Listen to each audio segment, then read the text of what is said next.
ಮನು ವೈಷ್ಣವ ಅಂತ BJP ಕಾರ್ಯಕರ್ತ. Sir, ಒಟ್ಟಾರೆ ನೋಡಿದ್ರೆ ರಾಜ್ಯದಲ್ಲಿ ಕಾಂಗ್ರೆಸ್ ಸರ್ಕಾರ ರಚನೆ ಆದಾಗಿಂದ ಬರೀ ನಾಟಕನೇ ಸರ್. ಏನು ಅಂದರೆ ಮುಖ್ಯಮಂತ್ರಿ ಸ್ಥಾನಕ್ಕೆ ಹಾಗೂ KPCC ಅಧ್ಯಕ್ಷ ಸ್ಥಾನಕ್ಕೆ ದೊಡ್ಡ ಮಟ್ಟದಲ್ಲಿ ಪೈಪೋಟಿ ಆಗ್ತಿದೆ. ಆಮೇಲೆ ಒಟ್ಟಾರೆ ನೋಡ್ರಿ, ಈಗ ನೆನ್ನೆ ಏಪ್ರಿಲ್ ಫುಲ್ಲು ಜನಗಳನ್ನೆಲ್ಲ ಫುಲ್ ಮಾಡಿದ್ದೀರಾ. ನೋಡ್ತಾ ಇದ್ರೆ ಬೆಲೆ ಏರಿಕೆ ಗಗನಕ್ಕೆ ಮುಟ್ತಿದೆ. ನೀವು ಅದರಲ್ಲಿ ತೋರಿಸುವ ಆಸಕ್ತಿ ಇದರಲ್ಲಿ ಯಾಕೆ ಸರ್ ತೋರಿಸ್ತಿಲ್ಲ? ಮಾತೆತ್ತಿದ್ರೆ ಕೇಂದ್ರದಲ್ಲಿ BJP 17 ಜನ MP ಗಳು ಏನು ಮಾಡ್ತಾ ಇದ್ದೀರಾ ಅಂತ ಪ್ರಶ್ನೆ ಆಗ್ತೀರಾ. ನೀವು ಇಲ್ಲಿ 138 ಜನ ಶಾಸಕರಿದ್ದೀರಾ. ನಿಮ್ಮ ಕೊಡುಗೆ ಏನು ರಾಜ್ಯಕ್ಕೆ? ಅಲ್ಲ, ನಾನೊಂದು ಸ್ವಲ್ಪ ರೀಫ್ರೇಮ್ ಮಾಡ್ಬಿಡ್ತೀನಿ ಕ್ವಶನ್. 2013ರಿಂದ 2018 ತನಕ ಕಾಂಗ್ರೆಸ್ ಗೌರ್ಮೆಂಟನ್ನು ನೋಡಿದ್ವಲ್ಲ ಸರ್, ಸಿದ್ದರಾಮಯ್ಯರ ನೇತೃತ್ವದ ಸರ್ಕಾರ.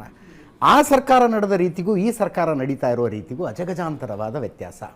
ಅಲ್ಲಿ ಸಿದ್ದರಾಮಯ್ಯನವರು ಒಂಥರ ಸುಪ್ರೀಂ ಲೀಡರ್ ಥರ ಇದ್ದರು, ಸರ್ಕಾರ ಸ್ಮೂತಾಗಿ ನಡ್ಕೊಂಡು ಹೋಗ್ತಿತ್ತು, ವಿವಾದಗಳಿಲ್ಲ, ಏನಿಲ್ಲ. ಇಲ್ಲಿ ನೀವು ಸರ್ಕಾರ ಬಂದಾಗಿಂದಲೂ ಅಧಿಕಾರ ಬದಲಾವಣೆ, ಗ್ಯಾರಂಟಿಗಳ ಇಂಪ್ಲಿಮೆಂಟೇಷನ್ನಲ್ಲಿ ಏನಾಯಿತು, ಬೆಲೆ ಏರಿಕೆ, DK ಶಿವಕುಮಾರ್ ಮುಂದುವರಿತಾರೋ ಇಲ್ವೋ, ಬರೀ ಇದೇ ಚರ್ಚೆ ಆಗ್ತಿದೆ. ಹೌದಾ ಅಲ್ವಾ? ಓಕೆ, ನಾನು ಈಗ ಫಸ್ಟ್ ಅವ್ರ ಕ್ವಶನ್ಗೆ ಮಾಡಿ ಆಮೇಲೆ ನಿಮ್ಗೆ ಬಂದು ಓಕೆ. ನೀವು ಈಗ ಈ ಬೆಲೆ ಏರಿಕೆ, ನಾವೀಗ ಹಾಲಿಂದು ಉದಾಹರಣೆ ಕೊಟ್ಟಿದ್ದೀರಿ. ಹಾಲಿನ ಬೆಲೆ ಏರಿಕೆ ನೀವು ಉಳಿದ ರಾಜ್ಯಗಳೆಲ್ಲನೂ ಕೂಡ ಕಂಪೇರ್ ಮಾಡಿ, BJP ರಾಜ್ಯಗಳನ್ನು ಕಂಪೇರ್ ಮಾಡ್ಕೊಳ್ಳಿ. ಬೇಕಾದ್ರೆ ನಿಮ್ಗೆ ತೋರ್ತೀನಿ. ಬೇಕಾದ್ರೆ ನಾನು ಮತ್ತೆ ಕಂಪ್ಲೀಟ್ಲಿ ಆನ್ಸರ್ ಮಾಡ್ಬೇಕು. BJP ರಾಜ್ಯಗಳು ತಕ್ಕೊಳ್ಳಿ. ಈಗ ಹಾಲಿನ ಬೆಲೆ ನಾವು ಏರಿಕೆ ಮಾಡಿದ್ರೆ ಯಾರಿಗೆ ಹೋಗ್ಬೇಕದು? ರೈತರಿಗೆ ಹೋಗ್ಬೇಕಲ್ಲ. ಅವ್ರಿಗೆ ಇವತ್ತು ಎಲ್ಲನೂ ಕೂಡ ತುಟ್ಟಿಯಾಗಿದ್ದಾವೆ. ಅವ್ರ ಮೇ ಹಿಡ್ಕೊಂಡು ಎಲ್ಲನೂ ಕೂಡ ತುಟ್ಟಿಯಾಗಿದ್ದಾವೆ. ನಾವು ಬಿಸ್ಲರಿ ವಾಟ್ರ್ ಕುಡಿತೀವಪ್ಪ, 15 ರೂಪಾಯಿ. ಹಾಲಿಗೆ ಕಿಮ್ಮತ್ತಿಲ್ವ ಅದಕ್ಕೆ? 20 ರೂಪಾಯಿ ಸರ್ ಲೀಟರ್ಗೆ. 20 ಆಗಿರ್ಬೇಕು ಏನ್ರಿ? ಹೀಗಾಗಿ ಈ ಬೆಲೆ ಏರಿಕೆ ಬಗ್ಗೆ ಸ್ವಾಭಾವಿಕವಾಗಿ ನಾನು ಕೇಳ್ತೀನಿ ನಿಮಗೆ, 1 ರೂಪಾಯಿ 2 ರೂಪಾಯಿ ಮಾಡಿದರೆ ಇವತ್ತೊಂದು ದಿವಸ ನಿಮಗೆ ವ್ಯತ್ಯಾಸ ಅನ್ನಿಸ್ತದೆ. ಈಗ ನಿಮ್ಮ ಕೇಂದ್ರ BJP ಸರ್ಕಾರದಲ್ಲಿ ಗ್ಯಾಸ್ ಸಿಲಿಂಡರ್ 400 ಇತ್ತು, 1200 ಆಯ್ತಲ್ಲ, 800 ರೂಪಾಯಿ ಜಾಸ್ತಿ. ಎಷ್ಟು ಪಟ್ಟದು? 8,000 ಪಟ್ಟು. ಪೆಟ್ರೋಲ್ ಡೀಸೆಲ್ ಇವತ್ತಿಗೂ ಕೂಡ ನೀವು ಹೋಗ್ರಿ, ಇದೇ ಪಾಕಿಸ್ತಾನ ಬಗ್ಗೆ ಮಾತಾಡ್ತೀರಾ. ಪಾಕಿಸ್ತಾನ, ಬರ್ಮಾ, ನಾನು ಮಾತಾಡ್ತೀನಿ ಕೇಳಿ. ಪಾಕಿಸ್ತಾನ, ಬರ್ಮಾ, ನೇಪಾಲು ಎಲ್ಲ ಕಡೆ ಇವತ್ತೊಂದು ಪೆಟ್ರೋಲ್ ರೇಟ್ ಎಷ್ಟಿದೆ? ಆಮೇಲೆ ಪೆಟ್ರೋಲ್ ರೇಟು ಕ್ರೂಡ್ ಆಯಿಲ್ಗೆ ಕನೆಕ್ಟೆಡ್ ಇದೆ. ಮನಮೋಹನ್ ಸಿಂಗ್ ಇದ್ದಾಗ ಕ್ರೂಡ್ ಆಯಿಲ್ ಜಾಸ್ತಿ ಇದ್ದಾಗ, ರೇಟ್ ಜಾಸ್ತಿ ಇದ್ದಾಗ ಪೆಟ್ರೋಲ್ ದರ ಕಡಿಮೆ ಇತ್ತು. 58 ರೂಪಾಯಿ ಇತ್ತು, 65 ರೂಪಾಯಿ ಇತ್ತು ಡೀಸೆಲ್ಲು. ಆದರೆ ಕ್ರೂಡ್ ಆಯಿಲ್ ಕಡಿಮೆ ಆದಾಗ ಪೆಟ್ರೋಲ್ ರೇಟ್ ಜಾಸ್ತಿ ಆಗ್ತದೆ.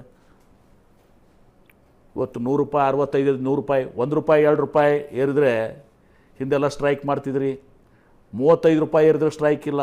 ಗ್ಯಾಸ್ ಸಿಲಿಂಡ್ರು 400 1200 ಆದರೂ ಯಾರು ಸ್ಟ್ರೈಕ್ ಮಾಡೋಕ್ತಾ ಇರಲಿಲ್ಲ. ಮೊದಲೆಲ್ಲನೂ ಕೂಡ ದೆಲ್ಲಿ ಮೇಲೆ ಸಿಲಿಂಡರ್ ಇಟ್ಕೊಂಡು ಅಡ್ಡಾಡ್ತಿದ್ರಿ. ಸೊ ಇದು ಯಾವುದೇ ಸರ್ಕಾರಗಳು ಹೇಳ್ತಾರೆ, ನಮ್ಮ ಸರ್ಕಾರಗಳು 1 ರೂಪಾಯಿ 2 ರೂಪಾಯಿ ಹಾಲಿನ ದರ ಜಾಸ್ತಿ ಮಾಡಿರ್ಬೋದು. ಯಾಕಂದ್ರೆ ರೈತರಿಗೆ ಹೋಗ್ತದೆ ಅದು. ಮುಂದೆ ಕೇಳ್ತೀನಿ ಕೇಳೀಗ. ಸೊ ಹೀಗಾಗಿ ದರ ಏರಿಕೆ ಏನು ನಾವು ಮಾಡಿದ್ದೀವಲ್ಲ, ಇದು ಭಾಳ ಕಡಿಮೆ ಇದೆ. 1 ರೂಪಾಯಿ 2 ರೂಪಾಯಿ. ನೀವು 8,000 ಪಟ್ಟು ಮಾಡಿದ್ದೀರಿ. 800 ಇದು 1200 ರೂಪಾಯಿ, 400 1200 ರೂಪಾಯಿ, 65 ರೂಪಾಯಿ ಇದ್ದು 100 ರೂಪಾಯಿ, 58 ರೂಪಾಯಿ ಇದ್ದು 95 ರೂಪಾಯಿ. ಯಾಕಂದರೆ ನಮಗೆ ಅಲ್ಲಿ ಸೋರ್ಸ್ ಇಲ್ಲ ನಮ್ಮ ಹತ್ರ. ಸೊ ಮಾಡಿಕೊಡುವಂಥದ್ದನ್ನು ಇದನ್ನು ಮಾಡ್ತಾಯಿದ್ದೀವಿ. ಸೊ ದಟ್ ಇದನ್ನು ಸ್ಟ್ರೀಮ್ಲೈನ್ ಮಾಡ್ತಾ ಇದ್ದಾರೆ ಎಲ್ಲನೂ ಕೂಡ ಇವತ್ತು. ಸೊ ಹೀಗಾಗಿ ನಿಮ್ಮ ಸಮರ್ಥನೆಗಳು ಏನೇ ಇರ್ಬೋದು MB ಪಾಟೀಲ್ರೆ, ಬೆಲೆ ಏರಿಕೆ ಅನ್ನೋದು ರಿಯಲ್ಲು, ರಾಜ್ಯ ಸರ್ಕಾರ ಕೊಟ್ಟಿರುವ ಹೊಡೆತ ರಿಯಲ್ಲು. ನೀವು 4 ರೂಪಾಯಿ 1 ಲೀಟರ್ ಹಾಲಿನ ಬೆಲೆ ಮೋದಿಯವರ ಅಚ್ಚೆ ದಿನ ಬಗ್ಗೆ ಯಾಕೆ ಮಾತಾಡೋದಲ್ಲ? ಪೂರ್ತಿ ಕೇಳಿಸ್ಕೊಂಡು ಎಲ್ಲೋ ಸಪರೇಟ್ ಬರೀ ನಾಟಕ ಅಷ್ಟೇ.